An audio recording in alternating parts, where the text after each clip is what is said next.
সীমান্ত ঘেঁষা এই গ্রামটির নাম কমলপুর। গ্রামটি ছোট্ট হলেও দেশ জুড়ে এর খ্যাতি বাটিক পল্লী নামে। এখানকার বাসিন্দারা কয়েক যুগ ধরে বাহারি রঙে রাঙাচ্ছেন বিভিন্ন বাটিকের পোশাক, যা দেশ ছাড়িয়ে রপ্তানি হচ্ছে বিদেশেও।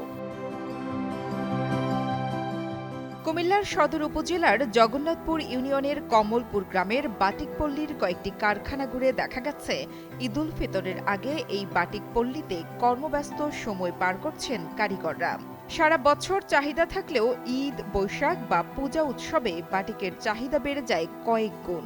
এবারের ঈদে বাটিকের কারিগররা নানা রঙের পোশাক তৈরি করছেন। রং করবো, রঙ ভরে যাইয়া ওয়াশ করবো, ওয়াশ ওভার হলে ডেলিভারি, অনেকগুলো কাজ আছে।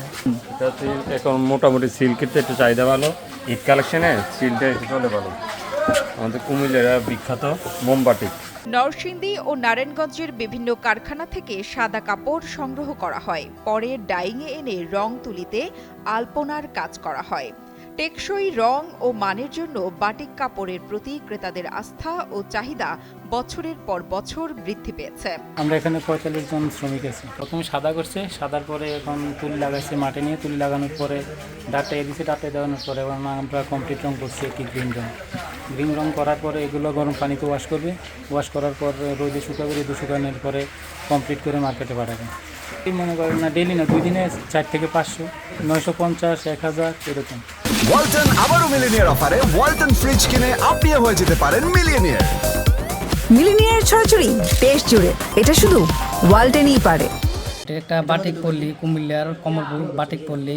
এটা আমরা এখানে তৈরি করি, সারা বাংলাদেশে আমাদের মাল যায়, এখন দেশের বাইরে আমরা সেল করতেছি। একটার এক এক খরচ আর কি, শাড়ির খরচ আলাদা, থ্রি পিসের খরচ আলাদা। শাড়ি, থ্রি পিস, বিছানা চাদর, বেডশিট, লুঙ্গি, ভেজিটেবল শাড়ি, সব বাটিকের যত আইটেম আছে সব আমরা নিজে তৈরি করি। সারা বাংলাদেশে আমাদের মাল যায়, দেশের বাইরেও যায়। কমলপুরের কুমিল্লার নিউ বাটিক ঘরের মালিক জানান, দিন দিন এই শিল্প হারিয়ে যাচ্ছে। একসময় পুরো গ্রামে বাটিক প্রিন্টের কাজ করা হতো। এই কমলপুর গ্রামকে বাটিক পল্লী হিসেবেই সবাই চিনত। এখন কারখানা কমে গেছে, ফলে হারাতে বসেছে এই ঐতিহ্য। ডিজাইনগুলো ওই যে মোমের মাধ্যমে, ব্লকের মাধ্যমে, যে যারা ব্লক করে তাদের মাধ্যমে আমরা ডিজাইনগুলো করি। তারা ডিজাইনগুলো মোম দিয়ে ব্লক দিয়ে ছাপায়, ডিজাইন করে। করার পরে দ্বিতীয় ধাপ হচ্ছে যে আমরা এগুলোকে কালার দিই, হাতে কালার দিই। কিছু আছে মাল্টি, এগুলোকে আমরা ওই যে মাঠে নিয়ে হাতে নকশার মতো এগুলো কালার দিই। দেওয়ার পরে আবার পুনরায় এগুলো আবার নিয়ে আসি, আসার পর ওই যে জায়গায় আবার যারা ব্লক মারের মোম দিয়ে এগুলো ঢাকনা দেওয়ার পর আবার কালার হয়।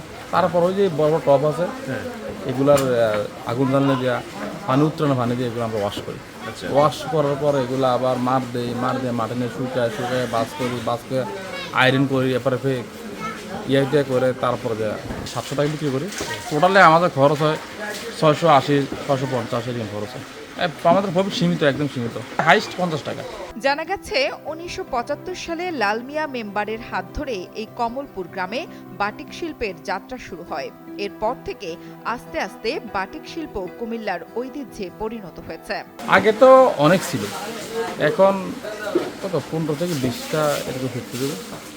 যদি সরকারি কোনো আর্থিক সহায়তা পাওয়া যেত, কারণ এখানে তো হতদরিদ্র যত লোক আছে তারা কাজ করে, তাদের আরও কর্মসংস্থান করা দেওয়া যেত।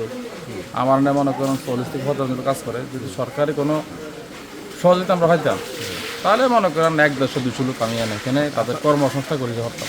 এখানকার প্রিন্ট করা কাপড়ের দাম কম হওয়ায় স্থানীয় গ্রাহকের কাছে এর চাহিদা রয়েছে।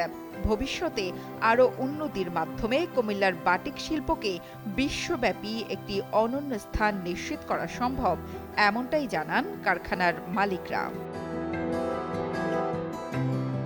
শাহিন আলমের পাঠানো তথ্য ও ভিডিও চিত্রে ডেস্ক রিপোর্ট, কালের কণ্ঠ।